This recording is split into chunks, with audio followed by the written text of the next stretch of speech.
দেশের বাজারে মাত্র ২৪ ঘন্টার ব্যবধানে আবারও বাড়ানো হলো সোনার দাম। সবচেয়ে ভালো মানের বা ২২ ক্যারেটের প্রতি ভরি সোনার দাম ১,৫,২৪৯ টাকা বাড়িয়ে নির্ধারণ করা হয়েছে ২,৪৪,১২৮ টাকা। এর ফলে অতীতের সব রেকর্ড ভেঙে সোনার দাম পৌঁছালো নতুন সর্বোচ্চ উচ্চতায়।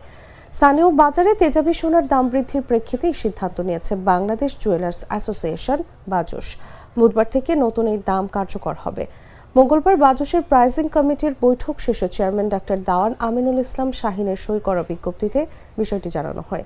গত কয়েকদিন ধরেই দফায় দফায় বাড়ছে সোনার দাম। চলতি মাসে ৫ দফায় ২২ ক্যারেট সোনার দাম বেড়েছে মোট ১৭,৩২২ টাকা। এর আগে এক ভরি সোনার দাম সর্বোচ্চ ছিল ২,৩৮,৮৭৯ টাকা।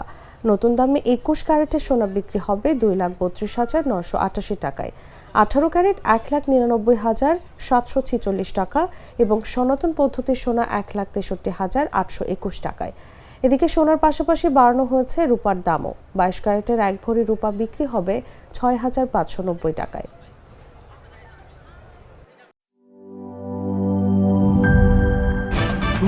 ভয় পাস না, এটা কসমিক ডোর। শব্দের আরেক নাম কসমিক ডোর। এর ওয়াল থিকনেস ও রিপ থিকনেস বেশি থাকায় এটাকে 50 বছরেরও বেশি। কসমিক ডোর, নিশ্চিন্তে 50 বছর।